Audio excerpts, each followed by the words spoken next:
This report is sponsored by Macy's Backstage. The Lake Show taking on the Thunder tonight in Oklahoma City. Battle of the 8-3 Lakers and the 11-1 Oklahoma City Thunder. That game will be going at 6:30. Oklahoma City is currently favored by 7.5 with the point total up to 230.5 from 228.5 originally. Macy's Backstage, the whole department.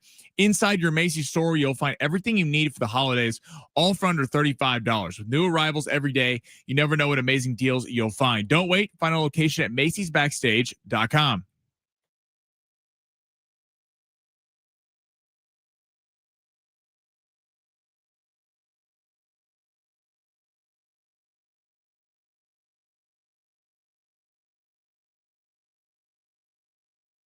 What's going on, everybody? Happy Wednesday to all of you out there. Ben Fletcher, Sammy Long with you till 2 o'clock today here on San Diego Sports 760. And we got a busy one because we got AJ Brown on Twitch announcing team plans. The college football playoff rankings have been announced once again. LeBron is in the G League. AJ Preller is in Vegas. Big Stan Lazinski is going to be joining our show today. And of course, we'll have a 4-pack of tickets for you to go to SeaWorld San Diego's Christmas celebration.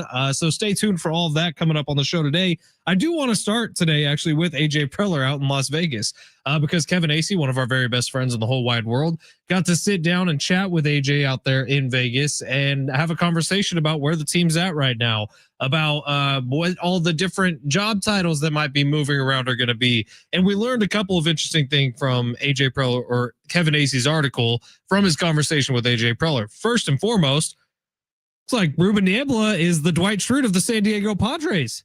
How about that? If everyone didn't see it, he is the new associate manager to Craig Stammen. And look, I honestly do feel like that's a little bit of a slight to Ruben Niebla, who was in the interview process with the Padres to become the next manager of the team. But naming someone the associate manager of an organization under a guy who is going to be a first-time manager in Craig Stammen, I wonder how I would feel if I was in Ruben Niebla's shoe and that happened. Hello, Sammy Long. How are you today? What's going on, man? It's doing well. How about you? It's odd. Like, I'm surprised because Niebla, as far as we knew in the reporting, was that he was interested in the job and was up for the job. He was kind of one of the three candidates with Flaherty and Pujols. We didn't know anything about Stammen at the time. And he was a hot name around baseball. Like, there were other job openings that Ruben Niebla was linked to. And a big concern, I think, of a lot of people was, I think Niebla's done a really good job since he's been here in San Diego. And if you don't give him the job, is he going to go somewhere else? And then at the presser, when we find out about how Craig Stammen basically had to be convinced by AJ Preller, convinced Stammen and his family to even get interested in the job, it was like the other way around. It wasn't like most managerial openings or head coaching openings where you're making the pitch for why you should be the manager. It was the other way around. Preller was basically convincing him that he's the right guy for the job.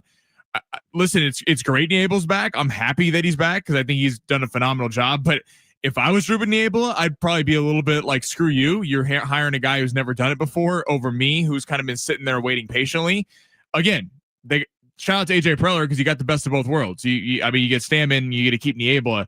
But I'm surprised that he would take this or stay in San Diego after not getting the job. Assistant to the manager, assistant to the regional manager. Is that what we got going on for Ruben Niebla? No, look, here's the couple ways I look at it is it could be a little bit of a slight if I'm Ruben Niebla, or it's a way for the Padres to give him a new title and a new pay bump as well. The Padres also have to make a couple of hires here. Their hitting coach, Victor Rodriguez, has left. He's with the Astros now. They're going to need a new third base coach heading into next year. So look, there's a lot of jobs that your general manager and president of baseball operations needs to get done here over the next couple of weeks. We'll see if one of those jobs is security in his own job, which I think we're all expecting a multi-year extension to come soon for AJ Preller. But the longer it goes on without one, the weirder it gets for me. Also, Kevin Acee makes note about something Sammy and I have been laughing about over the last couple of days.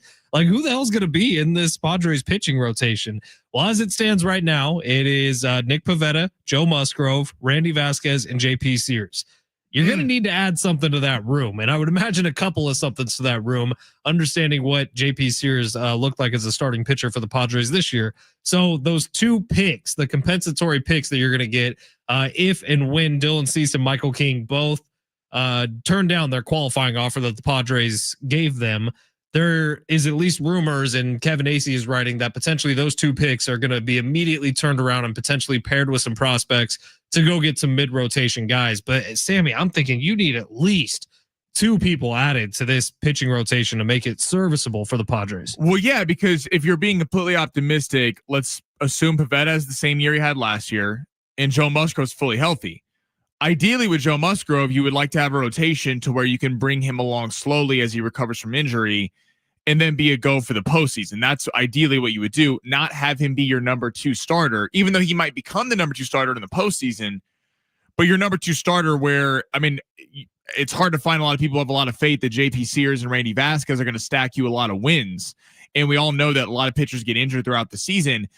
You don't want to have the amount of innings that it would require for the Padres to get to the postseason if Joe Musgrove is your number 2 starter. So yeah, that would concern me.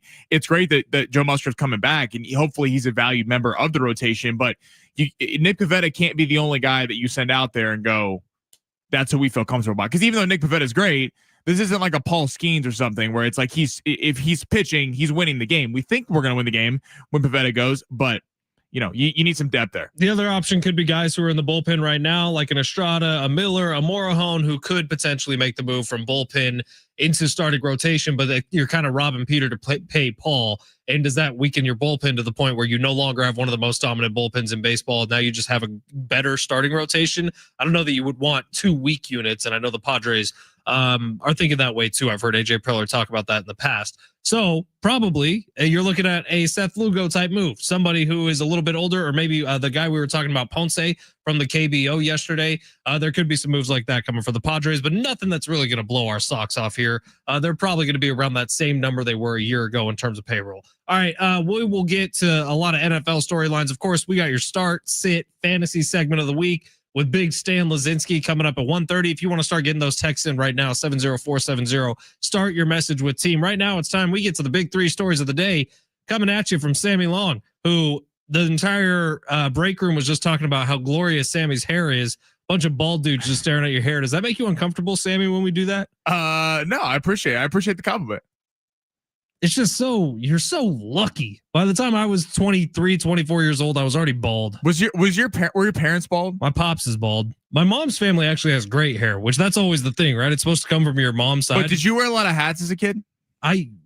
College time, I guess, but it's not like the. Have you started going bald by that point, or do you think that led to you becoming bald? No, I really don't. No, I started losing hair before I started wearing a hat all the time. Well, listen, maybe we can get you an endorsement on Road Game. Maybe it'll come back and one day you'll pop up on here and it'll just be a luscious, like, flow of hair. I actually talked to one of those companies at one point, not because I'm completely ashamed of being bald or anything, but because there was an endorsement opportunity and they told me I was too far gone. It was already, by the time I went and talked to them, it was already too late in my baldness. And I was like 25 years old. If you had a little initiative and got there earlier, you could have a luscious head of hair right now. I would have had to go in when I was literally broke and in college at 19. That's what I would have had to We're going to get to sports here in about 2 seconds. But the one thing I'll give you, Fletch, I forget you're bald a lot when you wear a hat. A hat is kind of just in my adult life become part of my identity. I honestly, this is like today I'm wearing an Aztecs hat. I like to represent things. I'll wear an AleSmith hat every once in a while. I like their beer. Like the God's honest truth. I think the first couple months we worked together, I didn't see you without a hat. So I didn't really know that you were bald until you took it off. When I was like, oh, Fletch is very bald. I've kind of been a problem my whole life. For this tooth right here is fake. This one.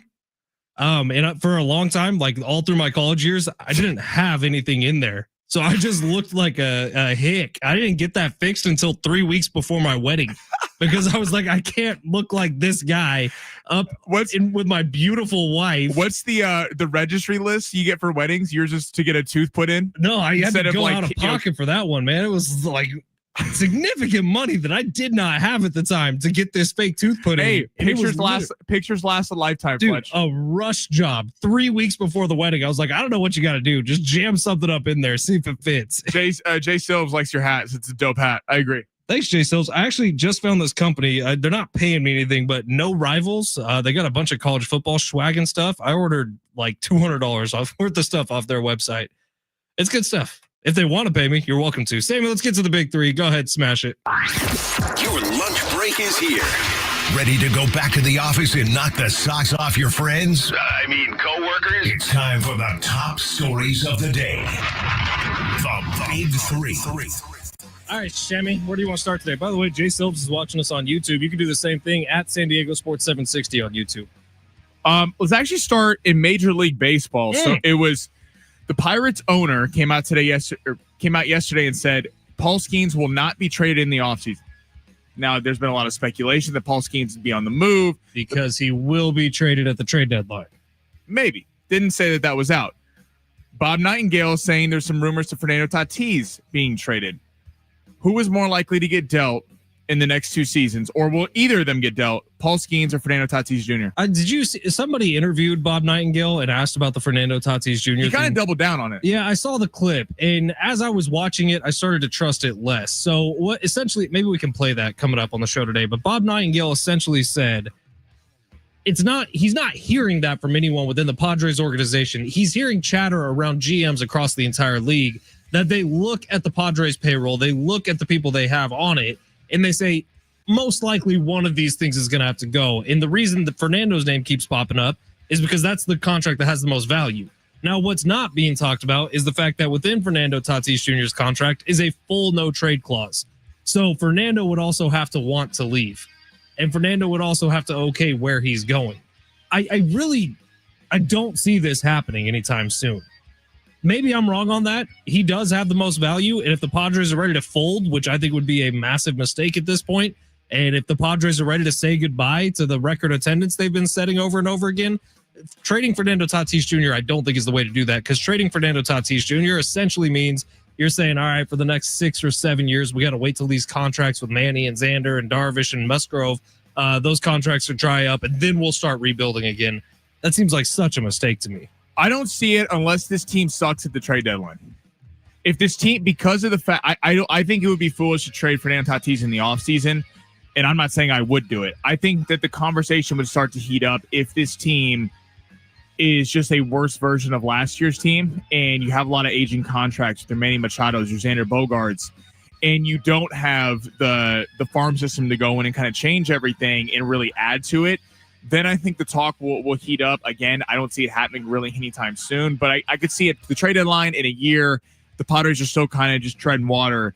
There being more to this. Paul Skeens, at some point, it's like he's going to get traded. Well, they're the Pirates. They're not gonna get him to the next contract. Like, they're keeping Paul Skeens because they want to be relevant. Every time Paul Skeens pitches, they're on SportsCenter. Where besides that, people aren't really caring unless you're from Pittsburgh on Pittsburgh Pirates games because they've been irrelevant for so long.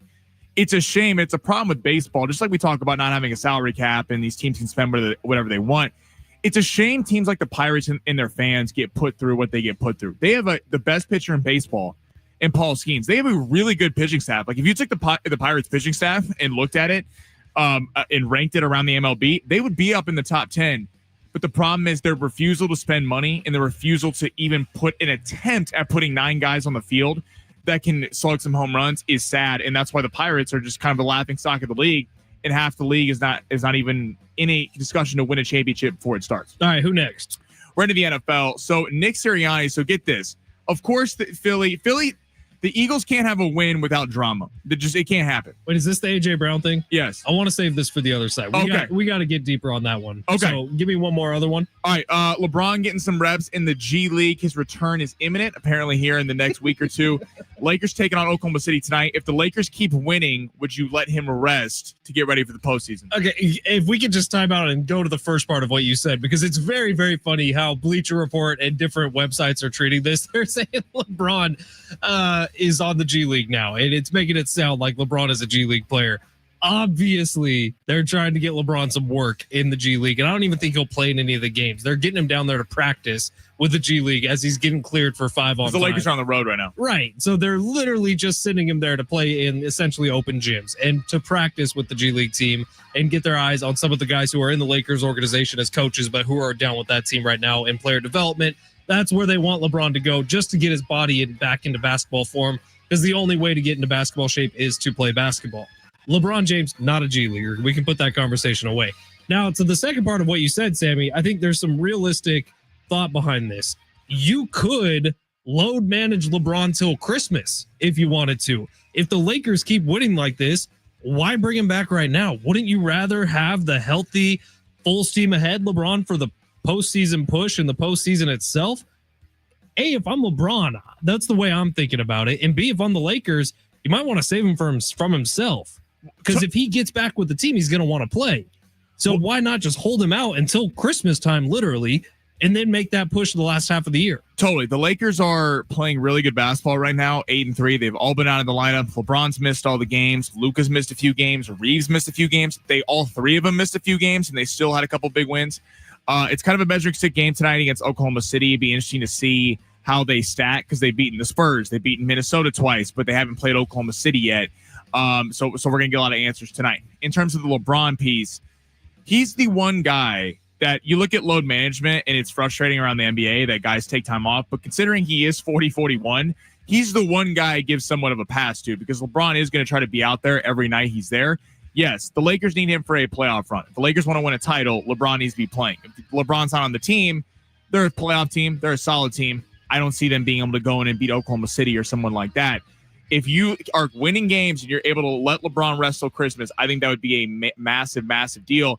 And you're hopefully, if you're the Lakers, you're not chasing the standings like you have the last few years down the stretch where he has to play every night. You get some load management and keep him ready for playoff time. All right, we got one more you want to squeeze in here? Yeah, let's go to the NFL. So Travis Hunter injured yesterday, got repaired his LCL.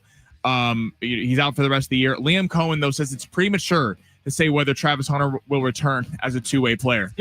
So don't you think this is going to stem back to the fact, and if no one's ever going to say this is pure speculation on my part, that Liam Cohen and the GM of the Jaguars and the higher-ups with the Jags organization probably have these conversations this year preseason about what they're going to use Travis Hunter as, and probably the point came out a couple times in those meetings that, if we do use him both ways, we're just doubling his chance at injury. We're doubling the amount of work he has to do on the mental side of football, which is as important as the physical side of football. We are just doubling everything that already makes one of the hardest games in the world even harder, in that maybe we should keep him on one side of the ball. But the PR hit's going to be pretty nasty. Well, now fast forward a couple months, all of a sudden he is hurt. He is missing the rest of the season with an injury. And so maybe the one guy at the table who was like, no, we shouldn't do this, this is dumb, is now saying, hey guys, coming up next year, he's either only a cornerback or only a wide receiver. When you gave so much draft collateral next year's and a first round draft pick, and the Jags are going to have a decent pick as of right now. They're right in the playoffs, but they haven't been playing good football, so they could kind of bottom out. You give that up for Cleveland. Cleveland actually looks like they made a smart decision with Mason Graham, and then you're having multiple picks for this upcoming draft. You traded up to draft Travis Hunter for a generational talent to bring buzz to a franchise that might have the least buzz in the NFL in terms of a rabid fan base that shows up every Sunday.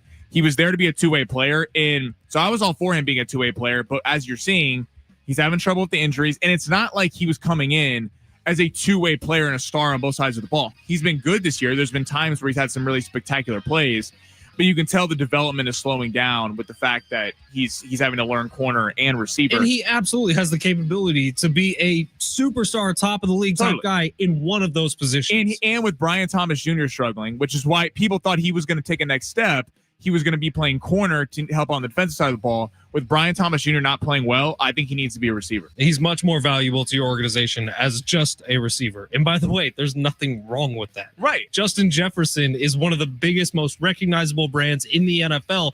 He plays for the Vikings. And he helps out Trevor Lawrence, where you play him in the secondary. That does nothing for T-Law. Bingo. All right, let's take a break. On the other side, A.J. Brown got caught red-handed on social media. Let's talk about it next. San Diego Sports 760 live on the iHeartRadio app.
San Diego Sports 760. We got 13 chances for you to win $1,000 every single weekday with the bonus bucks giveaway every hour from 6 a.m. through 6 p.m. Listen for the keyword, enter it at sportssd.com. Your next chance to win $1,000 coming up at 1 o'clock today. $1,000.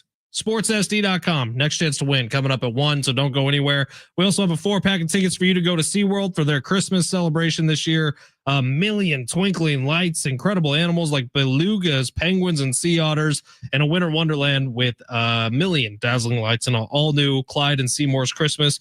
My wife wants to go to this, so I will be going to the Christmas celebration. All right, text line reacting to our first segment of the day. 858 says, I see Tatis gone. The way trades work in Major League Baseball is you tack on Bogarts and Darvish with him, and the Padres have no chance at winning a World Series anytime soon. Sheesh, 858. So what? It's like a salary dump? So yeah, if you were to do that, that's exactly what it would be. Tatis, you wouldn't even be getting anything back in return. It would be taking 2 bad contracts to go with 1 great contract. For whatever team would be on the other side. You'd have to be getting big time prospects back to even consider that.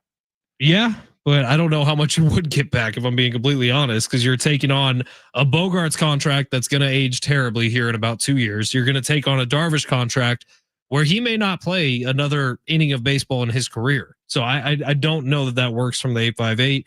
And then a bunch of people already texting in their fantasy football questions. Coming up at 1:30, Stan Lazinski of DynastyPriceCheck.com, actually the owner-operator of DynastyPriceCheck.com, is going to be jumping on with us. Big Stan's been money on NFL fantasy football all year long. If you got questions, hit us up, 70470. Start your message with the word team. All right, Sammy, A.J. Brown last night was on Twitch. Well, he was playing Madden on a Twitch streamer's channel. AJ Brown, so essentially what you're hearing is almost an AJ Brown phone call in the background. But in this game, the guy who he was playing against was saying, oh, AJ, blah, blah, blah, you're going to go off this next week, aren't you? 200 plus yards. And AJ Brown responds and says, if you have me on fantasy, get rid of me. Oh. If you have me on fantasy, get rid of me, is what AJ Brown said. And then Sirianni responded today because he was asked about this and said that AJ Brown is, quote, all in on being an Eagle. If you have me on fantasy, get rid of me. AJ Brown has now done this all season long. He is playing into the stereotype of the diva wide receiver more so than just about anyone over the last 5 or 6 years. This is a terrible look for the Eagles organization. It's a bad look for AJ Brown. And man, how are you getting caught online saying stuff like this? Yeah, in terms of the Twitch streaming, like I don't know why athletes do it. In terms of doesn't make sense. You're just sitting there, and it's like if you're on a live stream. I mean, we're on a live stream every day, but we're like geared up to be on air. Like if I was just sitting with a camera on me, and like I would be nervous of what I would say. I'm gonna be honest. If I was just forgot that I was live on a stream, I have never once said anything in my life that would get me in trouble on a live stream. Not once, not ever. But like in terms of the AJ Brown thing, it's so odd to me that a team that is 7-2, tied with the Rams and the Seahawks for atop the NFC, and is a damn good football team. They won the Super Bowl last year. Like, but has more drama surrounding it. I don't know if this is just Philly, if it's Nick Sirianni. He's a very edgy head coach. There was a lot of discussion about should you trade AJ Brown. There's a lot of the narrative, which I think is fair. I'm curious. I know we got some Eagle fans who listen to the show. Texas 70470. Start your message with team. Would you have liked them to have traded him? Because on theory, you're like, this team has as good a chance as anybody to win a Super Bowl, especially not with one team stepping up above everyone else like they're the best. The Eagles are certainly going to be right there in the mix at the end of the day, and they're the defending champs until they get taken out. But you just won a game on the road. Now, in AJ Brown's defense, you're not scoring very much. So I guess he could go to Nick Sirianni and go, hey man, yeah, I'm supposed to be a superstar receiver. You're not even throwing me the football. But I mean, it's like, this is a headache that Sirianni is getting asked about every time. And the one thing I will back AJ Brown is that it's not like the offense has been great. If the offense was averaging 40 points a game and he's just not a part of it, like the first 4 weeks, it was like, all right, well, you're just going to have to deal with it. But if you're Philly, if you're Howie Roseman, like why are you paying 2 big time receivers? Nick Sirianni obviously advocated for them both to get paid. Why are you paying 2 big time receivers to not use them? If you're AJ Brown, you look back through your history as an NFL wide receiver, only one time in his career has he been under 1,000 yards. That was his 3rd season in the NFL. It was with the Titans. and it was the year before he got traded. So there was an injury that year, wasn't there? Well, and at the end of the year, he ended up essentially quitting on the team. Well, in Tennessee, it was Derrick Henry and him. Those are the only two dudes. So and Ryan Tannehill. Don't you slander Ryan Tannehill, Sammy. I'll slander Ryan Tannehill. But he got all the targets. Again, this year, by the way, he is on pace to be under 1,000 yards. He's at 408 for the year right we've now. seen star receivers complain about targets. Tyreek Hill got traded from the Chiefs because he was complaining about targets, and it was crazy because that was the highest target share he's ever seen at 10, 11 targets a game. The one thing I'll give AJ Brown, this dude's not even being looked at. I mean, they're not even calling plays for him.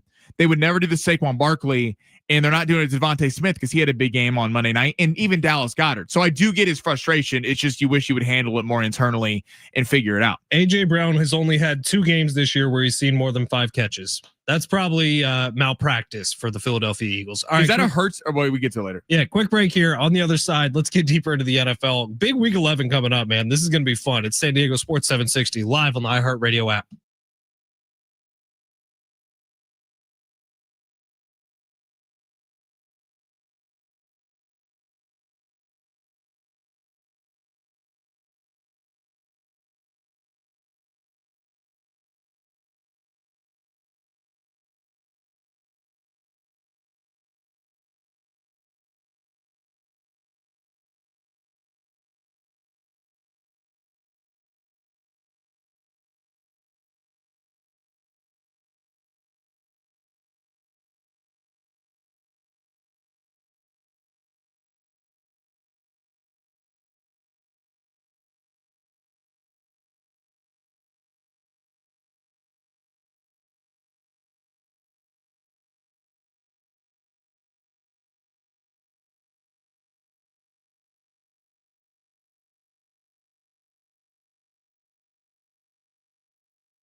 This report is sponsored by Hamul Casino. Lakers got a big one tonight in Oklahoma City, taking on the Thunder. The spread is being bet all the way up to 8.5 for Oklahoma City. That game gets going at 6:30 with the point total set at 230.5. And Ohio State leads the way again, to top the college football rankings in the week 2, followed by Indiana, Texas A&M, and Alabama rounding out the top 4. Hey, player, the all-new Hamul Casino Resort is all for you. Enjoy a super luxe hotel experience, a super secret speakeasy, an indulgent spa, and an epic rooftop pool. Book your experience at hamulcasino.com.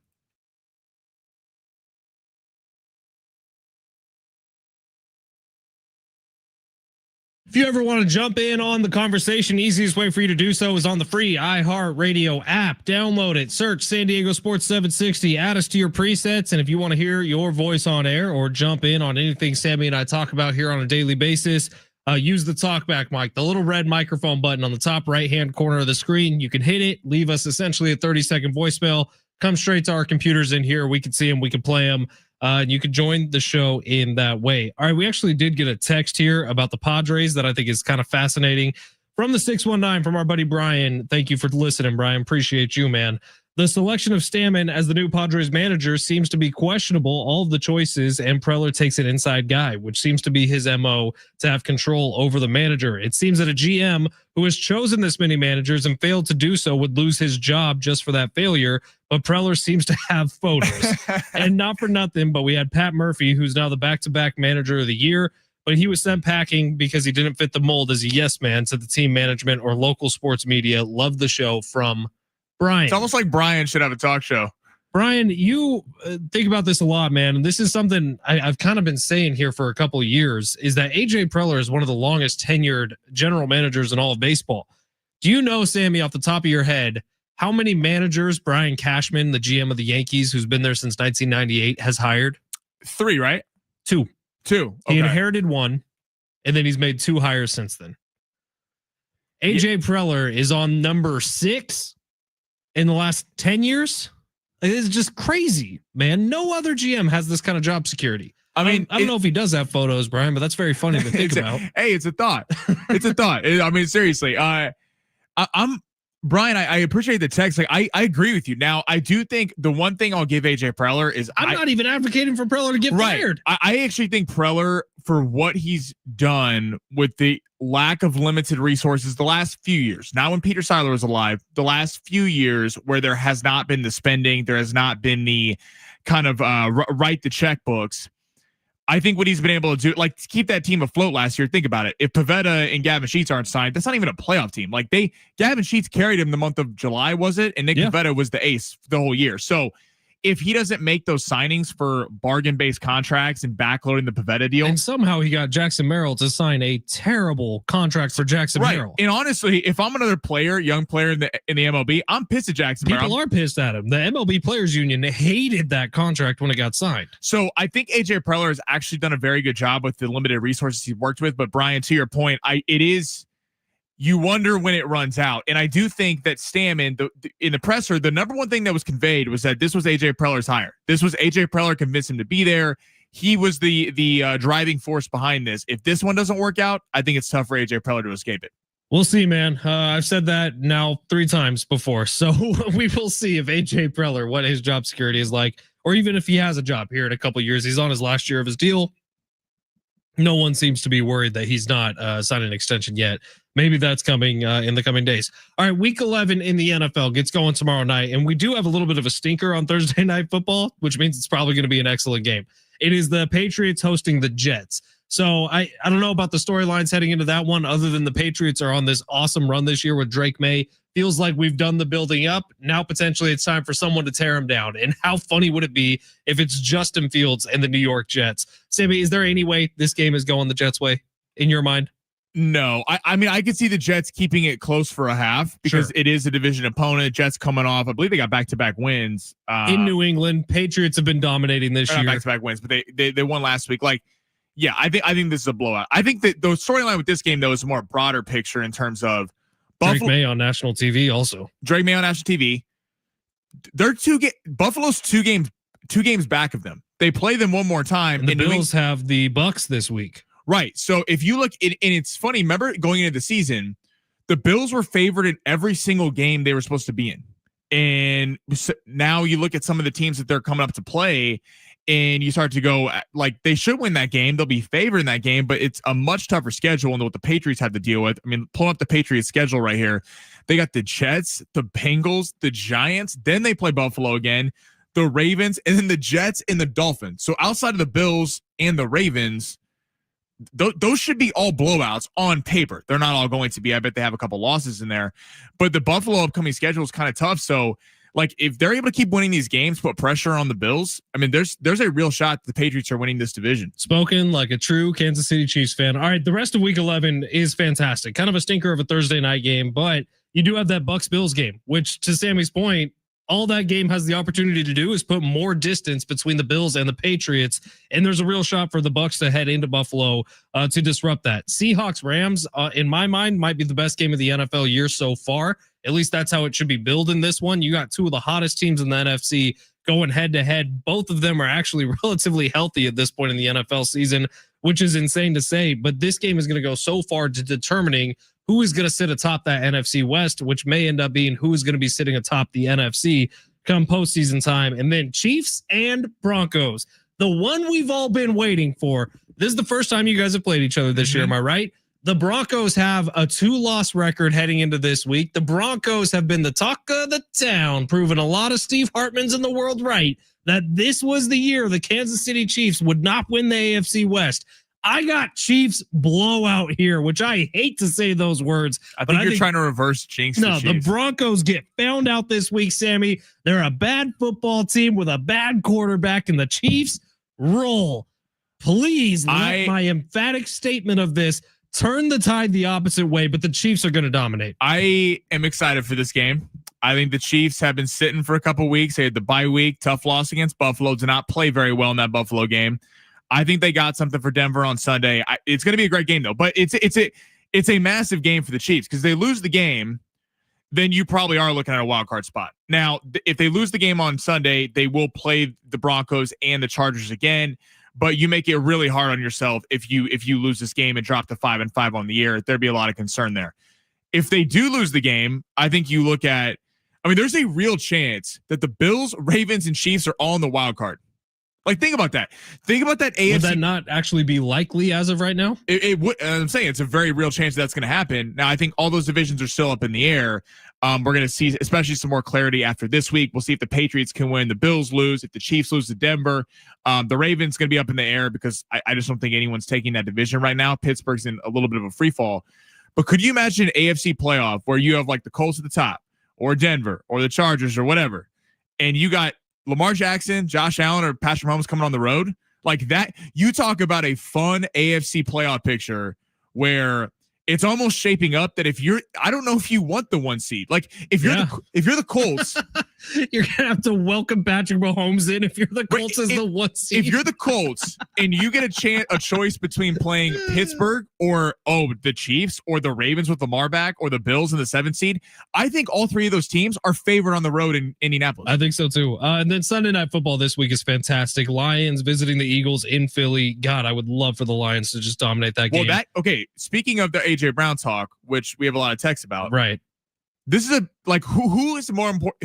What team is that more important to win on Sunday night? Man, it's more important for the Eagles to win, but I think the whole country is going to be rooting for the Lions to win.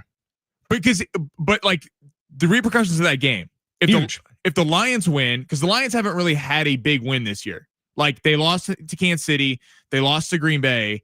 They beat the Ravens on that one where Derrick Henry dropped the football early in the year, but everyone's kind of beating the Ravens, but they are looking better. They need a signature win, and this is really the year for the Lions. And on the Philly side of things, you keep having the AJ Brown drama. You're winning ugly, but you are winning.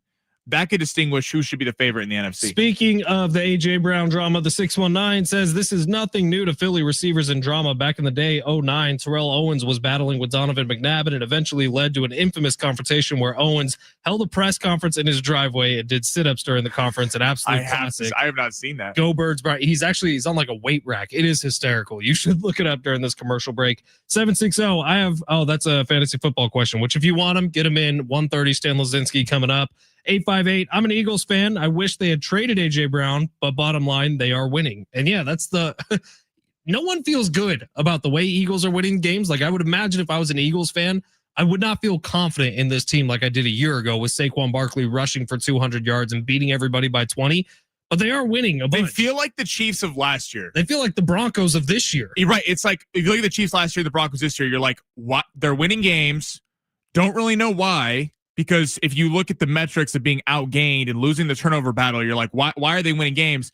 But you got to give them credit because they are winning the games. They're so boring, though, man. God, the NFL has to hate the Eagles. 858 says, I think Sammy could get more separation than any Bills receiver right now. Man, Sammy's a goofy-ass giraffe. He's so tall and lengthy. I don't know. I'll be running over the middle. I don't think I've ever seen you run full speed, but I would imagine it wouldn't be like tight and aerodynamic. It would be real lot of arm movement. First off, we'll get J Riff on the phone. Don't make us do another basketball thing between you I'm and done I. with those. I'm retired. Good. Because J Riff, what J Riff did to you on that half court basketball game he should be locked up for what he did to you in that live stream. It was assault. It really was.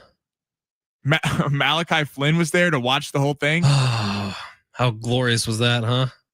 Not your finest moment, but J Riff looked good in front of Malachi. J Riff did look good. People always forget the game 2 was much closer, but we don't need to talk about that. I got my ass kicked. What do you mean it was closer? I was there. It was like 7-5, but not important. We lost. You mean when it got shut down for heart failure reasons? We got our asses kicked. I almost had to go to the hospital. It was a whole thing, but we lived to fight another day. J Riff almost killed Ben Fletcher. God, the world might have been a better place if he had. All right, we got long shots coming up next where Sammy Long's going to build us out a daily fantasy sports lineup. I had a little bit of a glitch and I did not end up submitting the lineup last night. We were so close. So it's a good thing I didn't submit the lineup? Yeah, it's a good thing you didn't submit it. All right, well, we got a brand new one coming at you next. It's San Diego Sports 760 live on the iHeartRadio app.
Hey, it's Fletch for Gary Cooper at Mountain Trust Mortgage and Realty. You can always give Gary Cooper a call at 858-376-1299 or visit him online at mountaintrustmortgage.com. And I tell you all the time, if you're looking to buy or sell a home, Gary Cooper is the guy to call. But Gary, you got some other ways for our listeners to save money as well. Well, I always try because I have so many different lenders that I can work with, but I do have lenders that use a lot of automation. And then, for example, instead of paying for a full appraisal, a lot of times they will use their AVMs to determine value, and therefore you don't have to pay for an appraisal. Fannie Mae, Freddie Mac, through their automated system, will sometimes waive appraisals. There's even cases where they only need a limited title policy as opposed to a full title policy. I've got lenders that if I use their in-house title and escrow, it streamlines everything, not only to be quicker, but also cheaper. So there are different ways to save money. Call Gary Cooper today, 858-376-1299, or visit him online at mountaintrustmortgage.com.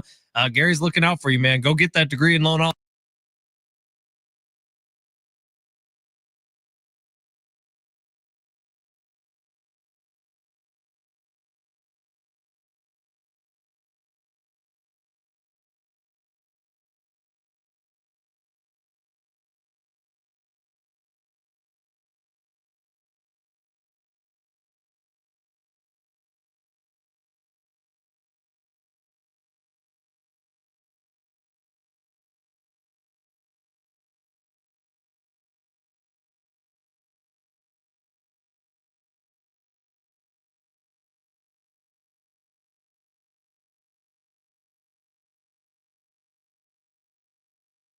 Just announced on the Mesa, Zach White, official. We first heard his name a couple of months ago. The senior at Sherman Oaks at Notre Dame High School, making his way to the Mesa. It has become official. Brian Dutcher announced it today. That Zach White, who's 6'6", plays wing, won a lot of games in high school, is making his way to the Mesa. He's like the 54th ranked high school player in the country, the 20th ranked player in California. Another big signing for Aztecs basketball, who's off to a 2-0 start this year. That's good news. Hey, Sammy, on YouTube, before we get to long shots, our buddy Jay Silv said, without the tush push, Sirianni is blank. Fired. Without the tush push, Sirianni is fired and does not have a Super Bowl ring to put on his finger. There, I said it. Yeah. Yes, it's tough. Anyone disagree? Anyone want to fight me on that? I was listening to Cowherd earlier today, and do you know that he has the 4th best winning percentage as a coach all time?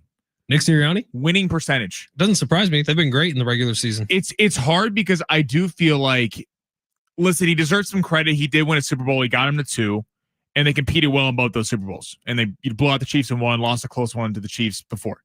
But you do wonder if you took that play away, what is Nick Sirianni hang his hat on besides the tush push? Like what is his calling card? Correct me if I'm wrong, but was it not Doug Peterson that called the Philly special?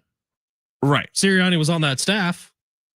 My problem is this is where great coaches come, like Andy Reid, Mike Tomlin, Kyle Shanahan. Coaches like this don't put up with this AJ Brown BS. They don't. They look at Mike Tomlin. Mike Tomlin, and you could argue whether it was the right move. George Pickens, all the talent in the world, didn't want to deal with him. He's like, you're gone to Dallas for a 3rd round pick. Antonio Brown was a Hall of Famer in Pittsburgh. Hall of Famer.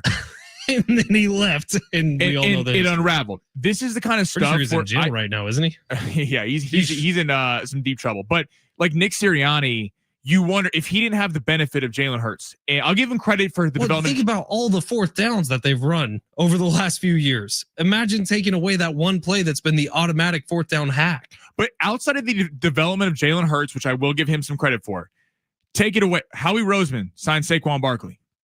Howie Roseman has built this defense. He has had all the Georgia draft picks, your Nolan Smith, your Jalen Carters. That's not Nick Sirianni. Right. And remember, we had Eitan Shander on just about 2 months ago now, where we were talking about what does Nick Sirianni actually do? And he said, yeah, he doesn't do anything on the offense. He doesn't really do anything on the defense. He gets credit for a lot of things, but his main job is to keep people happy. Does that sound like someone who should be getting all this credit? Like how many, I believe you said this for the show, but how many, if Nick Sirianni was fired today, how many job openings would he I think if Mike McDaniel was fired today and Nick Sirianni was fired today, I promise you, I think Mike McDaniel will get more looks at a head coaching opening than Nick Sirianni. It's crazy, man. All right, we got to get to long shots. Sammy's got to make us all some money. We got today's Wednesday. No NFL on the placard for tonight. Lots of NBA. Lakers play tonight. We have an all NBA parlay tomorrow. We're going to get some NFL. The weekend, we got fights. We got NFL, college football, a lot of good stuff. UFC 322 this weekend? Yeah, so we will have some fight bets for Friday at 12:45. Let's go. Hit it, Sammy. You looking for some luck? Want to win big? Gotta play big. You are so money and you don't even know it. Time to take a chance. Play that man his money. With long shots. All right, this is something we do every day around this time. And honestly, if you've been if you started following along in October, I think we're plus money on long shots. Yeah, summer was a rough a couple months, but when we get to NBA season, NFL season, there's a lot more to get with here. By the way, Wemby's discounted to 18.5 points for tonight. You like that? I do like it. He's a part of my stuff. I'm trying to get my lineup back here because the app decided to restart right when I wanted to go do long shot. Okay, then why don't we answer this question? Because unfortunately, Yared's best 24. Our fantasy football experts coming up at 1:30, but they need to make this move in less than 10 minutes. So they're asking us for fantasy football advice, Sammy. What is it? It says, please, guys, I got Jackson Dart as my quarterback with my bench, Burrow and Jackson Dart. I know. Zay Flowers. We're going to need some more information here. Saying, who do I drop for Flacco? Who does he drop for Flacco? This is on YouTube. Should he drop Joe Burrow or Jackson Dart or Joe Flacco? Oh. So Dart's going to miss some time here. Oh. Burrow's due back around Thanksgiving. I don't think you can drop Burrow if he comes back. Because I want Flacco to hold you over until Burrow? He's putting up points. Yes, because they also play on Thanksgiving night. So if he's not back, Flacco can play. Man, this would be a very good question for our fantasy football expert, Stan Lazinski, coming up in just a little bit. The only reason I would drop Dart, and this is not a thing on Dart, is because he has lost Scatabo, he's lost Neighbors, he doesn't have enough weapons right now, and he's in the concussion protocol. I could see if the Giants are completely out of this thing, them resting him at the end of the year so he doesn't get injured. Okay, hang on, though. But can you drop Zay Flowers? Is it Matthew Golden, the Packers receiver? Yeah, well, you're not dropping Zay Flowers. Matthew Golden would be the guy before that. Not Terry McLaurin either. Yeah, I don't know, man. You're in a tricky situation. All right, long shots. Got our 4-leg parlay tonight. So first off, we'll start out. Victor Wembanyama, discounted from 24.5 points to 18.5. I like his number a lot here. He's had a lot of up and down games this season. Started out first 5 games. Spurs start 5-0. He's averaging in the 30s. Then he went through a little bit of a rough patch. He had 9 points against Phoenix, 19 against the Lakers. They were kind of starting to make him catch it from farther out. But I don't think Golden State has the defenders, the size of a defender that you're needed for Victor Wembanyama. More than 18.5 points on the discount. On the other side, Steph Curry, more than 24.5 points. Warriors had an ugly showing last night. Played Oklahoma City on the first night of a back-to-back for the Thunder, and the Thunder just drubbed them. I mean, it wasn't even close. Curry, Butler, Kuminga led the team in scoring with 13. They all got taken out of the game pretty early to just rest their guys because they had the back-to-back. I think Curry gets it back.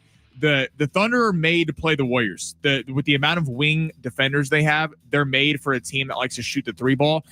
San Antonio is not made the same way. Steph Curry, more than 24.5 points tonight. Cade Cunningham, Detroit playing Chicago. Cade Cunningham, less than 22.5 field goals attempted. Now, Cade Cunningham had 45 points the other night on 46 shots. They won in overtime. Cade Cunningham has the Pistons to top the Eastern Conference. They're on a 6-7 game win streak, something like that. They've been fantastic. I think Cade Cunningham's going to reel it in a little bit. This number is high because everyone saw what he did the other game. That game went to overtime. He's hit the under on field goals attempted for most of the games this season. This is a big overreaction. He's been hitting 19-20. We're going to go less than 22.5 field goals attempted. I think this is a more communal game. There's also a shot they blow out the Bulls tonight, and he's not playing at the end of the game. And then Oklahoma City, Lakers, the big matchup tonight. Lakers on the road, Oklahoma City. Rui Hachimura, I think, is going to be the X factor for the Lakers. More than 12.5 points. When the Lakers win, these are the kind of numbers Rui has. 15, 28, 15, 21. When they lose and get blown out by Atlanta, he has 8. Against a team like Oklahoma City that has elite wing defenders like I was talking about, everyone contributes. AJ Mitchell, SGA, Jalen Williams. We'll see if he's playing tonight. Chet Holmgren. The community has to step up for the Lakers. We know Doncic is going to play well. We know Reeves is going to play well. Where else is it coming from? I think Rui Hachimura gets a lot of looks tonight, especially with his size. He's going to be on the floor for a large portion, a lot of minutes tonight. More than 12.5 points for Rui Hachimura. So to recap, more than 12.5 points for Rui Hachimura. Victor Wembanyama with the discount, more than 18.5 points. Steph Curry bouncing back from his 11 last night, more than 24.5 points. And Cade Cunningham for the Detroit Pistons, less than 22.5 field goals attempted. I like it a lot. I'm submitted. That's going to win us a lot of money. I feel good about it, Sammy. We did get some clarity on the fantasy football question. So they're looking to drop one of these flexi type guys, Zay Flowers, Matthew Golden, Aaron Jones, Terry McLaurin. I would say drop Matthew Golden. Yeah. You cannot drop Zay Flowers. No. And then pick up Joe Flacco. Start him until Burrow gets back. I think that's the way to go. If you have fantasy football questions, our fantasy football expert, Stan Lazinski, is going to be joining us coming up at 1:30 today. Get them in on YouTube. Get them in on the text line at 70470. Start your message with Team YouTube at San Diego Sports 760. Hour number 2, as well as a 4-pack of tickets to San Diego, SeaWorld San Diego, coming up next. You're listening live on the iHeartRadio app.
This sport is sponsored by Progressive Insurance. The college football playoff second rankings came out last night. Ohio State is number 1, followed by Indiana, Texas A&M, and Alabama, rounding out the top 4. And tonight in the NBA, the Lakers taking on the Thunder on ESPN at 6:30. Oklahoma City's been bet up to an 8.5-point favorite after opening at 7.5. Jalen Williams is questionable on the night. The point total is set at 229.5. Progressive Commercial Insurance flexes to fit your business's needs. From quick repairs to adjustable coverages and even payment options, Progressive Commercial makes it easy to get what you need. Get a quote today in as little as 8 minutes at progressivecommercial.com.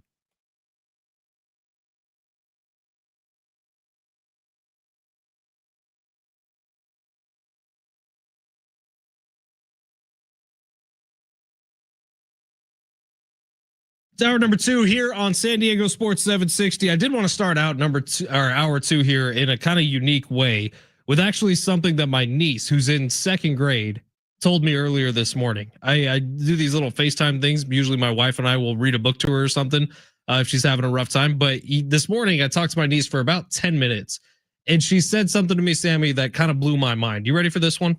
Let's hear it. Why are twin beds called twin beds and not prince or princess beds? Wait, hold on. Why are twin beds not called prince or princess beds? You got king beds, you got queen beds, and then you got twin beds. Why would they not be? So that's from my literally 2nd grade niece who came up with this today and said, why are they not prince or princess beds? Have we had to talk about gender and the construct of gender yet? I just don't. When she said it, I was like, hey, what? Why aren't they called prince or princess beds? Like, you go from king and queen beds to all of a sudden twin? That makes no sense. My entire world's been turned upside down. That is a very interesting observation, actually. How old is she? She's in second grade. So what? Wow. Yet less than 10. That's impressive. I gotta That's say. what I said. I was like, you look at the brain on you. That's pretty. Yeah, Jay Silves, great question. I think. Do we need to call like Sleep Number or someone and be like, hey, what's the deal with that? I feel like you see these things every once in a while, and it just sort of refocuses how you look at the world. And I will never be able to look at mattress sizes the same ever again. I'm like, it should be a prince or a princess bed. That's what it should be called. We have things called dog beds. We have dog beds. We have truck beds. Wow. But we have twin beds, which doesn't make sense. Maybe we'll start that in San Diego. Maybe goes along with nothing else that we know. Maybe someone listening right now is going to buy a mattress and they're listening to us on their way to do it. And if they walk in and say, hey, I need a Prince bed, I would like to see what the person at the kiosk said. There's for sure someone listening right now who knows the answer and says, these idiots, what are you even talking about?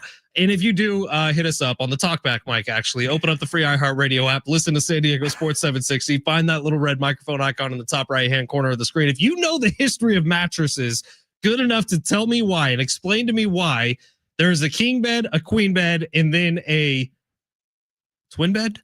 Like, what are we even talking about here? Yeah. Why? Doesn't make sense. Why? My world just got turned upside down. Thank you to my niece who brought that up to me a little bit earlier today. All right, you do have a chance to win a 4-pack of tickets to SeaWorld San Diego for their Christmas celebration, the biggest Christmas tree maybe in the entire world. There, I said it.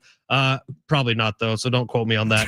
But you it is get SeaWorld sued for that. Dude, it's a massive Christmas tree. They got a million dazzling lights, the all-new Clyde and Seymour's Christmas show. Tickets and more information at SeaWorldSanDiego.com.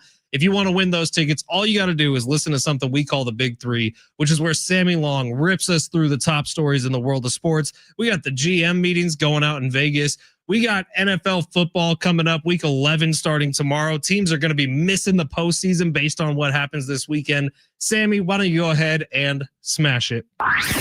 Your lunch break is here. Ready to go back to the office and knock the socks off your friends? Coworkers? It's time for the top stories of the day. The Big Three. Now, this is just rude from the 619. He says Nick Sirianni is the Brock Purdy of coaches, but he actually won a ring. Look, the logic is there. I see what you're saying, 619. It's actually a very well thought out text that you just sent us, but also beautiful text. Screw you, because that's messed up, dog. Brock Purdy's hurt right now. Listen, the truth can hurt sometimes. He can't even defend himself. The truth can really hurt. If it's your first time joining us, my name is Ben Fletcher. That voice you just heard is Sammy Long. We do this show every day from noon to 2. We have a lot of fun doing it. Hopefully you have a lot of fun listening to it. Sammy, where do you want to start off this hour? So let's actually go to the Padres. So I'm curious what our text line thinks of this, as well as you, Fletch. 70470. Start your message with team. AJ Preller said the Padres have interest in retaining. He didn't say Michael King. He didn't say Robert Suarez. Luis Ariz. What are your thoughts on them bringing him back as part of the Padres? Now, unpopular opinion, but I actually really like what Luis Ariz adds to the Padres, and he was kind of public enemy number one for a little bit last year. I'm trying to figure out right now where that Padres payroll number is going to be next year, because I don't think it's going to be as high as it was a year ago. I don't think it's going to be significantly less. But if they're sticking to this plan that they've had over the last few years, you're going to see $5 to $10 million shaved off of it. Here's what I would think about Luis Ariz. If not having Luis Ariz means you can add a starting pitcher for $10 million or so next year, I would move on from Luis Ariz. If you are already planning on trading draft picks and draft compensation and some prospects that we wouldn't be able to see for 6 or 7 years to try to bring in a couple of mid-rotation guys, keep Luis Ariz, because what he adds to your offense can't be replaced. I do think Luis Ariz sometimes gets a bad rap in the sense of, listen, people don't like the check down quarterbacks. They don't like the guy that just puts the ball in play. They like watching Bryce Harper hit nukes over the wall. They like watching Fernando hit nukes over the wall.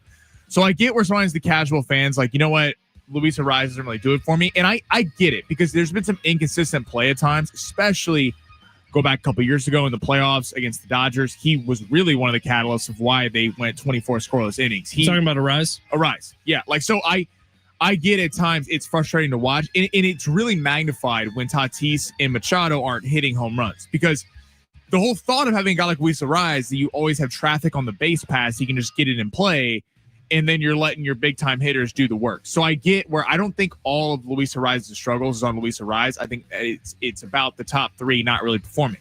But if you're telling me, hey, you can have Michael King or Luis Arise, go sign Michael King. I would agree with that, like, in a big way. I mean, you need a starting rotation.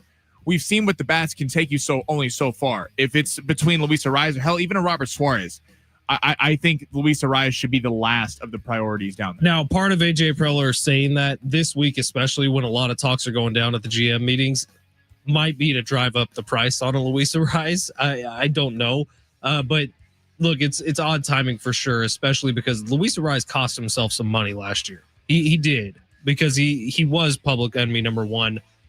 I don't know, man. That one's tricky. I'd rather have a mid-rotation starter than Luis Arise at this point. We actually got this interesting text from the 760 saying, hey, Fletch, I heard some of you guys talking Padres earlier. What's your confidence level that Fernando retires a Padre 1 through 10? Oh. I'm going to say 4. Yeah, retires a Padre? I would probably 2, 3. 2, 3, or 4. I'm probably at a 4, which is probably a little higher than I should be. All right, Sammy, what's next? Let's go to let's go to the NFL. So we got a head coaching opening in New York. Daboll fired. Mike McCarthy. It's like who is the hot head coach name in circles? Because Mike McCarthy's been thrown out there as the veteran head coach. Lane Kiffin from Ole Miss is the one college coach who's been getting a lot of love. A lot of people have thought if Mike McDaniel gets fired in Miami, he could be there. Mike McDaniel, who I just mentioned, would be a candidate. Who do you think should be Jesse Minter from the Chargers, defensive coordinator? Who should be in the front running for that candidacy in New York? Joe Brady is with the Buffalo Bills right now. Offensive coordinator. He's their OC. He went to LSU. There's a lot of thought he gets that LSU job. Is it Kafka? He's the interim head coach in New York. He was in the Chiefs organization before. You got to take a look at how Kafka coaches the rest of this year and see what he ends up in that pool or not. Mike McCarthy being on this list at all kind of shocks me. I feel like we've seen this story play out over and over again. But the reason Mike McCarthy is on these lists is because there's not a ton of good options. Now, how many other coaches are going to get fired? Well, this pool has a direct reflection of that, because you're looking around and people are saying, if I fire Mike McDaniels right now, for example, with the Dolphins, who are we going to go get that's better? And there might not be too many names out there. Jesse Minter, the DC of the Chargers, is a name that has a lot of juice around him. Mike Kafka, who is the current interim head coach in New York, has some juice around him. Cliff Kingsbury is the name that intrigues me the most. If I'm a team that has a young offensive quarterback, I'm looking at what the Arizona Cardinals are going through right now with Kyler Murray and saying maybe it wasn't Cliff's fault. And Cliff Kingsbury right now is starting that kind of rebuild tour of his own name. I would give Cliff Kingsbury another shot to be a head coach. Interesting. Cliff Kingsbury. I do think, though, Kingsbury's a tougher sell. If you're going to go that route, why aren't you going Lane Kiffin? And I get it that he's been in the NFL, but Lane Kiffin is the guy who has, wherever he's been in college, has been fantastic. I know with Lane Kiffin. Well, there's going to be more than one job opening in the NFL. Yes, that's true. There's the reason this, Coward was talking about this earlier, is some people are calling for Matt LaFleur to be fired. Now, I don't know if I agree with that. I think it's tough. Aaron Rodgers winning MVPs with Matt LaFleur, but who are you going to get better? Mike McCarthy's not going back to Green Bay. That would be a disaster. That's just not going to happen. I think Mike McDaniel, surprisingly, and it sounds crazy to say a team that might have 3 wins on the season, or 3-7 through the first 10 weeks, could be one of the hottest coaching names. If you look at Mike McDaniel's tenure, the first year, they're the number 2 seed until Buffalo beats them in the last week of the season. They go to Kansas City. It's a -13 wind chill, and they lose. Okay, last year, Tua gets hurt. They make a run late in the season, but he doesn't have a quarterback for most of the season there is. And this year, yes, it's been a little bit of a disaster, but Tyreek Hill hurt. Tua has not been playing well. You just saw last Sunday to get a big win over Buffalo. I think Lane Kiffin becomes the hot name because he's got a lot of options. He could go to another number of schools in the SEC, in college football. He could go to the NFL. I think Bill Belichick needs to be done. And Mike McCarthy, I don't see Mike McCarthy, like you were talking about, working with a team like Scatabo, Dart, Malik Neighbors. It's supposed to be young and fun. You remember the last time Mike McCarthy, when he was out as the Packers head coach, and then he said, "Oh, for the last 2 years, I've been down in my basement grinding, rethinking the way football should be coached, rethinking the way offenses should be coached." And then he comes out with Dallas, and it was the exact same boring old Mike McCarthy. I think the football has moved past Mike McCarthy. Football has moved past Bill Belichick. It's moved past Pete Carroll, for that sake. You're looking at the guys who are getting head coaching jobs right now, the Liam Cohens of the world. It is a younger game. It is a more offensive game. And while Mike McCarthy is an offensive head coach, he's kind of an offensive dinosaur. Right. The only reason those guys are getting looked at, Belichick and McCarthy, is because they've been in situations with massive media markets. And they have rings. But and like you look at the Dolphins, you're like, yeah, Mike McDaniels probably doesn't handle the media that well, but I love it. Could you imagine what Mike McDaniel would do with that offense, or Lane Kiffin with Scatabo, Dart, and Malik Neighbors? That's what I'm saying. You have to be you need Ben Johnson to be the next head coach of the New York Giants. So your decision now has to be, okay, who is the Ben Johnson that's out there? And you look around the NFL, and there's not that one name that really pops out to you, but you got to find it. That's why I don't like them firing Dable right now, because if Kafka wins some games, there's going to be all this pressure to give Kafka the job, and I don't think that's the right move. Let's head to the NBA, but kind of a generic thing with All-Star games. So normally, we don't. As someone who doesn't care about All-Star games, regardless of the sport, they're a stain on the sports world. Yes, I mean the Pro Bowl is a disaster. The NBA All-Star game is a joke. MLB was the only one that was kind of tolerable for a while until they got kind of rid of it. Well, it used to mean something. Home field advantage in the World Series was determined by the All-Star game in baseball. Right. It used to actually, people cared. But NBA is kind of doing a fun thing, basing it off the NHL when they did the Four Nations Face-Off, which did really well, especially television ratings wise. The NBA announced its long-awaited plans to overhaul the All-Star game Tuesday night. There's going to be 3 teams. There's going to be a world team and 2 American teams, and it's going to be kind of a round-robin type tournament with 8 guys on each roster. So they're basically... I'm kind of in. I think that's fun. Like, Let's flesh it out coming up next, Sammy. Yes. Let's take a look at what this would mean formationally wise. In fact, I feel like the numbers might be flipped a little bit here. I think you could almost do 2 world teams, 1 U.S. team. But let's take a look at what that would look like coming up next. It's San Diego Sports 760. You're listening live on the iHeartRadio app. Right now, your opportunity to win a 4-pack of tickets to SeaWorld San Diego for their Christmas celebration. Twinkling Lights meet Ocean Delights November 14th through January 4th. You can experience the magic of the season and meet incredible animals like belugas, penguins, and sea otters. Plus, you can check out a winter wonderland with a million dazzling lights and the all-new Clyde and Seymour's Christmas. Tickets and more information at SeaWorldSanDiego.com. A 4-pack of tickets on the line right now. Sammy, what number? These phone lines go crazy. Let's go 15. 15. Caller number 15. You're going to SeaWorld San Diego with 4 tickets. 877-767-4760. And your last chance to get in your fantasy football questions for Week 11 is right now. Text us 70470. Start your message with team. We'll be right back.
Congratulations to Matt, who just won those Seaway. Coming up tomorrow, we also have a pair of Aztecs football tickets to give away today for their game against Boise State. Coming up on Saturday, and by the way, you can catch the Sean Lewis Coaches Show tomorrow night, 6:00 on San Diego Sports 760. John Schaefer, Rich Ornberger sitting down with the head coach of the Aztecs to preview Saturday's game versus Boise State. The Sean Lewis Coaches Show tomorrow night, 6:00 right here on your home for the Aztecs, San Diego Sports 760. All right, let's get into it because the NBA has announced the new format for the All-Star game. They announced this last night, and it's going to be United States versus the world once again, which didn't they do that last year, but they just had two American teams. One of them was the Young Guys, the Rising Stars team, the world team and the U.S. team. This year, it's going to be two U.S. teams and the world team. It's going to be a round robin type thing with 5 players and 7 reserves from each conference. And then it'll be split up into 3 8-person teams to go round robin. And I actually really dig this. So the NBA is trying to do something which has been impossible for essentially my entire lifetime because the All-Star game in the NBA became a bit of a joke. There was actually a time when I was younger, Sammy, the dunk contest was much-watch TV. The 3-point shooting contest was must-watch TV. The All-Star game was a joke, and it was essentially a second dunk contest. It was like a 24-hour fitness run where no one plays defense and they just shoot the ball from half court. This is at least throwing some meaning behind it. So the best example we have for something like this working was the Four Nations face-off in hockey, which I cannot remember a time where the United States of America was more invested in hockey since like the 1980, exactly. With Al Michaels on the call, Do You Believe in Miracles? We got into the Four Nations face-off. Yeah. It was us versus the world. U.S. and Canada going back and forth. You remember Canada booing our national anthem? That was drama, dude. And I was into every second of it. If basketball can capture something of that, I would almost rather it be a off-season event, but maybe it starts with the All-Star game. And then down the line, we do get some sort of off-season event where it is U.S. versus the world. Well, hockey was... Listen, every major sports league's Pro Bowl or All-Star game is a tough watch. As we talked about last segment, baseball was the only one where it was kind of bearable when it used to mean that the Game 7 of the World Series would be in the NL or the AL, the winner. But then people made the fair point. It is kind of crazy that might be determined on just an All-Star game. But it made it interesting because they try to bribe these guys with money, $50,000. Half the stars playing in the game, their game checks are $500K. So they don't really care about $50,000. But the hockey, like as someone who watches hockey a lot and I'm a big hockey fan, we don't talk a lot of hockey because it's down the list of sports in America.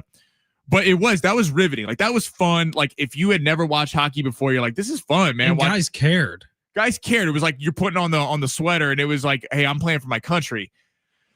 The NBA, especially recently, has had such an influx of stars from overseas. I mean, Shea's from Canada. You got Luka. You got Giannis. I mean, Wemby. You have so many guys who are massive stars in the NBA, and there's kind of been that thought of is to your point. Like I remember watching those old clips of Jordan and Kobe in the '90s. Like that's when the All-Star game was fun. Like they were trying, and they were like legit trying to whoop up on the other team. It's a cool way for the league to kind of highlight the world's players. And it's kind of a thing going into the Olympics is USA basketball has dominated everything, but the game has grown overseas. And you wonder if LeBron's not there and Curry's not there and Durant's not there, who is the next wave of stars going to take over for America? I think it's kind of a nice little prelude to the Olympics when we're going to see the, US versus the world. I think where basketball is starting to hurt is we're getting close to 10 years now where it's not been a U.S. born player being the MVP of the league.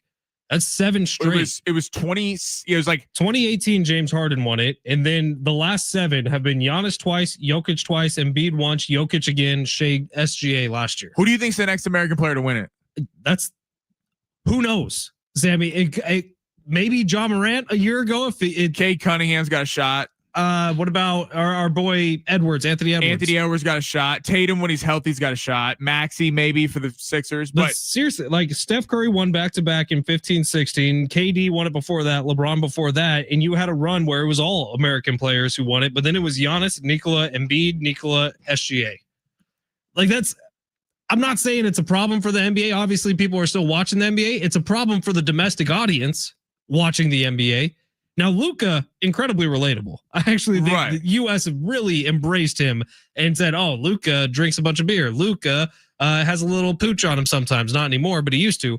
But Luka is someone you could kind of wrap your arms around and say, but Giannis is literally the Greek freak is his name. And I think, like, if you looked at the NFL can't do this because US we only play football here, right? We only play Canada, I guess, and we would destroy Canada. So it's not really a thing. You know, they've kind of went away from the Pro Bowl a little bit. It's more about the surrounding events of the week. It's a tough watch.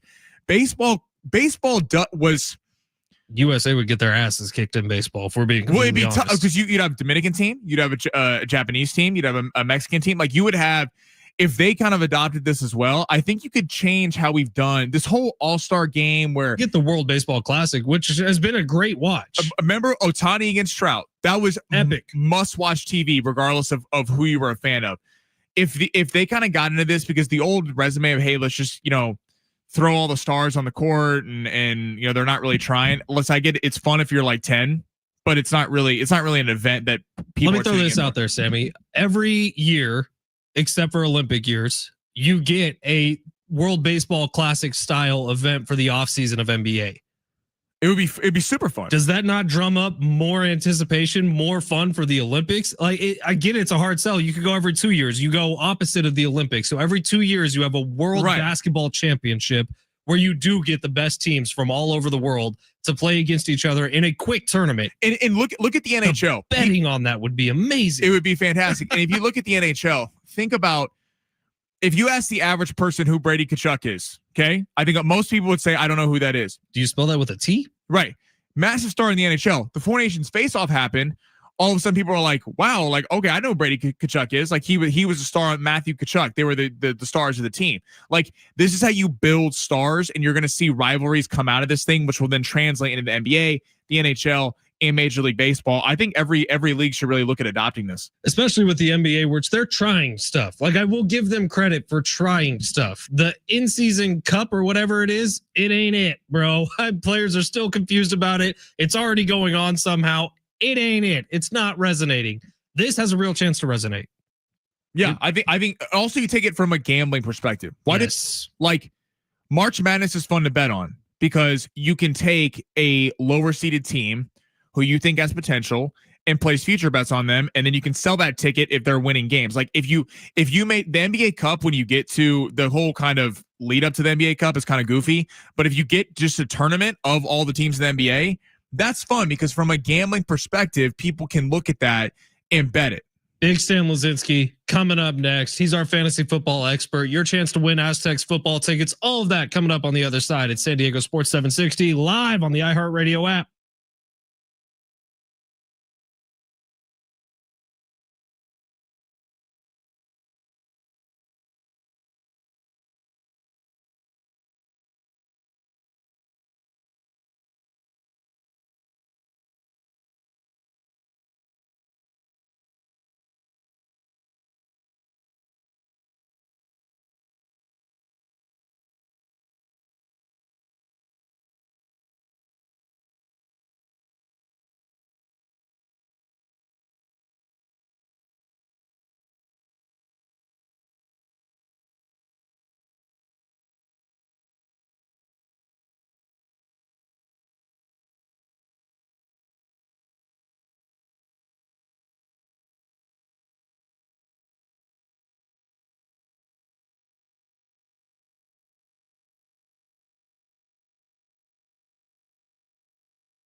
This report is sponsored by Audible. Drama in Philly. AJ Brown said on a live stream last night that, quote, the offense is a blank show. Nick Sirianni responds saying AJ Brown is all in on the Eagles. They'll be playing Sunday night against the Detroit Lions in a must-watch game. And the Lakers are back tonight in Oklahoma City, taking on the defending champs. OKC favored by 8.5 now after opening as 7.5-point favorites. That game gets going at 6:30. Stuck in traffic. Audible's romance collection might be falling fast in the slow lane. Satisfy every side of you with the best-selling modern rom-coms, the hottest romantic series, and anticipated new releases. Start listening free when you sign up for a 30-day trial at audible.com.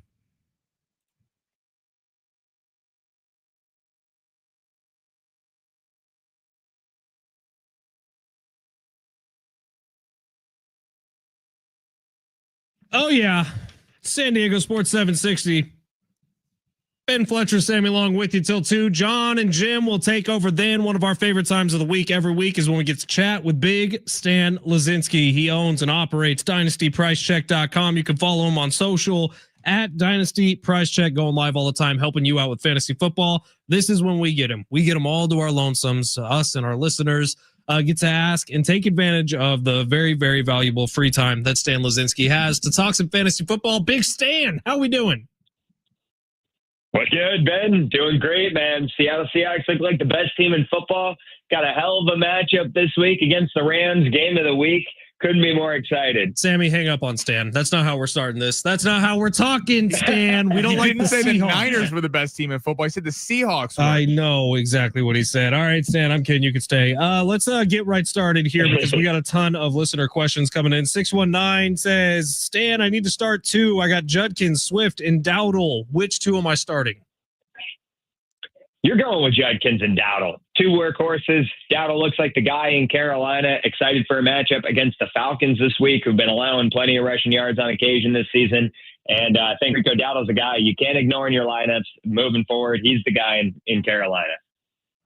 The 858 says, with Dalton Kincaid hurt, do I pick up Dawson Knox from Tampa, Noah Fant versus Pittsburgh, Evan Ingram, Freiermuth, or Higbee? You know, I still like some Noah Fant action. You're getting a rematch of the Unk Bowl this week with Joe Flacco and Aaron Rodgers going at each other. Last time we got 40-plus points scored on offense, you know, across the board. I think Noah Fant could definitely have some upside for you. Also, as a streaming option, I don't hate the idea of a little Dawson Knox out there. Like you mentioned with the Dalton Kincaid injury, there is no clear number 1 receiver in Buffalo. So tight ends, Josh Allen loves to use him as a safety blanket. Yeah, the Bills are just such an interesting thing here going with the offense not seemingly being at the point right now where we thought it should be. Stan, what's your take on the entire Bills offense? Is Josh Allen himself coming into a potential stay away from territory? Well, I mean, if you're a Bills fan, you got to look yourself in the mirror this week and ask, what the hell is going on? You lose to the Miami Dolphins, first time you did that in over 1,100 days, you know, and I'd definitely be asking some serious question marks. This would be a question for the GM to ask, did you do enough in the offseason to give Josh Allen the weapons he needs? Because I don't doubt Josh Allen. He's an MVP, reigning MVP, but at the same time, no alpha in that offense. Looks like they are having some struggles here. So I do expect the Bills to bounce back, but in the immediate, I'd definitely be asking some questions. Well, especially when they were linked to Jalen Waddle, and then Waddle is the one who absolutely cooks them this past week. Crazy if you're a Bills fan. All right, Stan, we got one from the 858 saying, and if you want to ask any fantasy football questions here, 70470, start your message with the word team. From the 858, Stan, I got to start 2 or 3 if you're really confident in them. I can flex it too.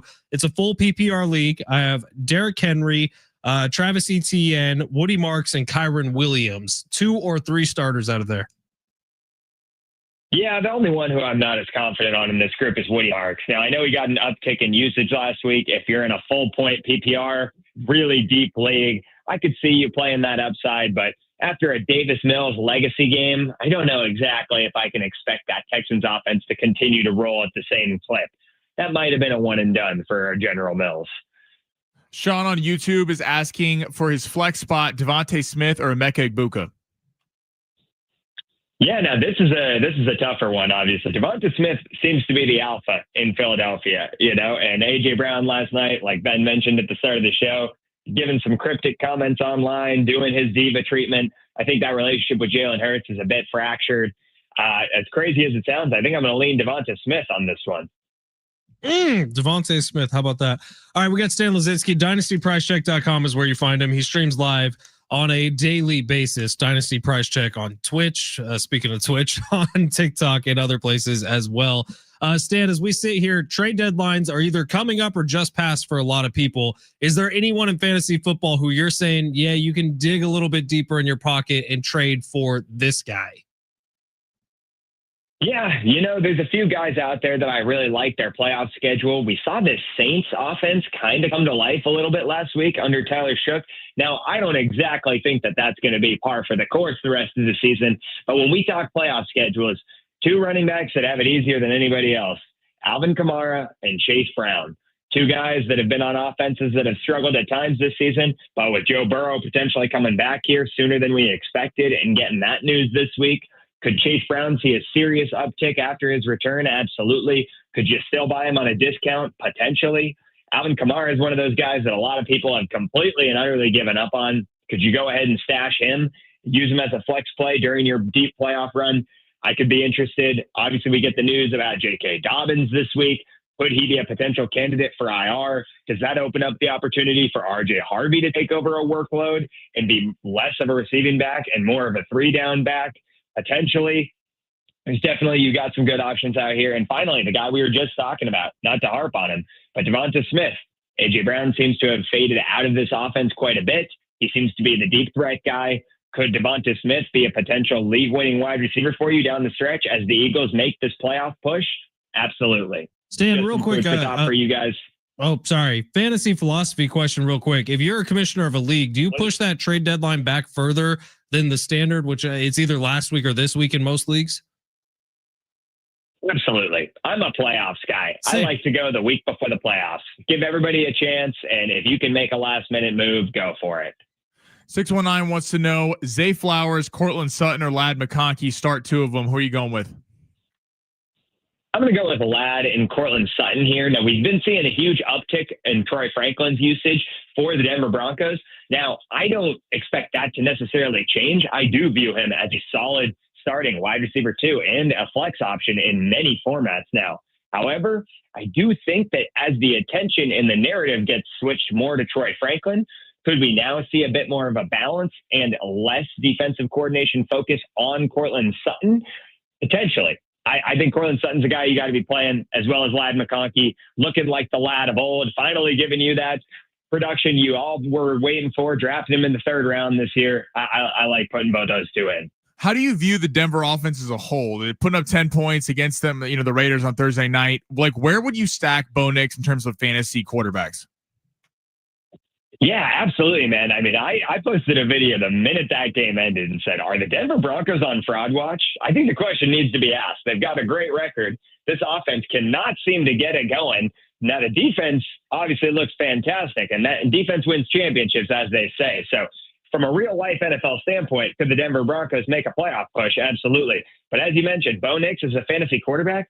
Not exactly the trusty old reliable he was last year. I'm feeling a little bit more wary putting him in my starting lineups. And to be saying I'm trusting a guy like Matthew Stafford, who had back problems at age 37 coming into the season, far more than I'm trusting Bo Nix, should probably answer that question in itself. Well, this is definitely a question from one of our texters and not from me in a league that I'm in. But Stan, it's a 2-quarterback league, and I'm in the playoff conversation here, and I need to make a decision this week because Aaron Rodgers is playing against Cincinnati, which makes me really think about playing him over Caleb Williams, who's playing against Minnesota. But which way would you go with those two quarterbacks? It's brutal, man, because I mentioned, the Young Bowl last time was a blast, and we got tons and tons of offensive production in that game. So I am tempted to tell you to play the old guy, play Aaron Rodgers. However, with the way the Bears offense has been rolling lately, the confidence they have under Ben Johnson, Caleb Williams rushing upside, I think you do still have to play Caleb Williams. Don't overthink it. I do think matchup is important, but not more important than talent and rushing upside. 760 I is don't like it. 760 is asking Joe Burrow possibly coming back around Thanksgiving. Are they, if they get a trade offer for Joe Burrow, would they move him now, or should they hold on to him for that stretch run?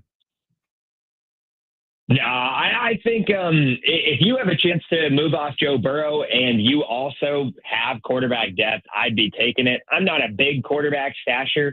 Now, to be honest, the data will tell you, and I talk about it consistently on my streams and through the Discord, the standard deviation of quarterback scoring across a full season between the quarterbacks that rank at the 10 spot and the 21st spot is barely over 1.5 per game. So that is a lot less volatile than what you're going to get out of a wide receiver, a running back, or a tight end upgrade, right? So if I can move from Brenton Strange to George Kittle, that's going to do wonders for my roster rather than sitting on a quarterback and potentially deciding, am I going to play Joe Burrow or am I going to play Sam Darnold, who's giving you top 15 quarterback production this season, right? So same thing goes with Daniel Jones. If you can go ahead and make that tear down trade and get a Devonta Smith or a Jalen Warren kicked back to you in the deal so that you have more ammo for the playoffs, those are the type of trades that I think genuinely win leagues. And we all totally know what those standard deviation words mean, and we're totally comfortable using that in our everyday vocabulary. Stan Lazinski works, he owns and operates dynastypricecheck.com. You can find him there also on all social medias at Dynasty Price Check. Stan, let's take a minute here and convince everybody that this is the final year you're playing standard fantasy football. Next year, you're switching over to Dynasty. How much fun is Dynasty fantasy football? Yeah, absolutely. You know, if you like football at all and you're tired of all the randomness that comes along with fantasy, whether it be injuries, feeling like you only have 6 weeks to compete because suddenly you're 1-5 and the season seems to have got away from you and you shut your phone off, undownload the app, no longer talking with your friends, no longer do you have those struggles. Dynasty keeps you locked in year round, able to follow college, follow the NFL, talk with your mates, you know, end up deciding, okay, this is a rebuilding year. Let's have some fun with it. Let's gas myself up with some draft capital, just like you're playing Madden franchise mode with all your friends in the basement growing up. Nostalgia rings strong. I think Dynasty is the best way to stay connected, have a lot of fun, and be way more involved in the sport. Yeah, the group text gets unreal when it comes to Dynasty fantasy football because you literally are worried about stuff all year long. And for those of you that don't know, Dynasty fantasy football is essentially the same as fantasy football, except you don't restart every single year. Your draft is only a rookie draft. It's usually only 3 rounds long. So you're dealing with the same group of guys, in my case, a bunch of my college idiot buddies, and we are dealing with the same team every single year, each person. So you are quite literally the John Lynch, the why am I blanking on Howie Roseman? You are the general manager of your own little franchise and you get to talk crap all year long. It's great. Stan Lazinski, dynastypricecheck.com. If you want more information on stuff like that, you can find him there. Stan, you're the best. What time are you going live today? Yeah, absolutely. We're on the nighttime schedule this week. It's my sister's wedding this week, and I'm actually traveling, officiating this weekend. So congrats to my sister. Wish me luck on the speaking duties. You're officiating the wedding? I'll be hitting you guys in the evening. Officiating? I am. This will be the 3rd wedding I've officiated this year. In case you're not looking for just fantasy football services on dynastypricecheck.com, I moonlight on the side as an ordained minister. All right. Dude, what's your opening line? Oh, I actually do like to bring up the fantasy football during the ceremony. Don't get me wrong. I got one earlier this year. When you talk about Dynasty, I said during the vows and the I do's, I said, hey, pal, you know, do you now and forever admit that I am better at fantasy football than you? I slipped it in there after the normal I do's and made him admit it in front of the whole crowd and his friends. It was a lovely experience. That's good stuff. Stan Lazinski, you're one of our favorites, man. Thank you for your time once again. Yeah, of course, guys. See you next week, and let's win a championship, eh? Let's freaking do it. Stan Lazinski, dynastypricecheck.com. Follow him on social media at Dynasty Price Check as well. All right, right now, your chance to win a pair of tickets for San Diego State, Boise State coming up this weekend at Snapdragon Stadium. Tickets are still available at goaztecs.com if you want to buy them. If you want to win them, we're giving away a pair right now. 877-767-4760. You're listening to San Diego Sports 760 live on the iHeartRadio app.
San Diego Sports 760. We congratulate all of our $5,000 winners in iHeartRadio's Thank a Teacher powered by Donors Choose. There's still time for you to nominate a public school teacher making a difference, and maybe they will be one of our next winners of $5,000 to make over their classroom. Help us say thank you to the educators who are shaping our future. Nominate your favorite teacher today at iHeartRadio.com/teachers. All right, we are wrapping things up here on a Wednesday. Today's Wednesday, right? It's a hump day. It's a hump day. Mike. Yes, it is. And we're going for a few more minutes here, so we have to sneak this into the show because Jameis Winston got announced as a starter today for the New York Giants once again. He will be replacing Jackson Dart while Jackson Dart is dealing with the concussion protocol that he has. Now, Russell Wilson was the number 2 for Jackson Dart, and he came into play last week. The New York Giants have decided that Jameis Winston is going to lead them out there come this week when the Giants take the field. And the reason why this is great for everybody in the country is because Jameis Winston is a soundbite machine.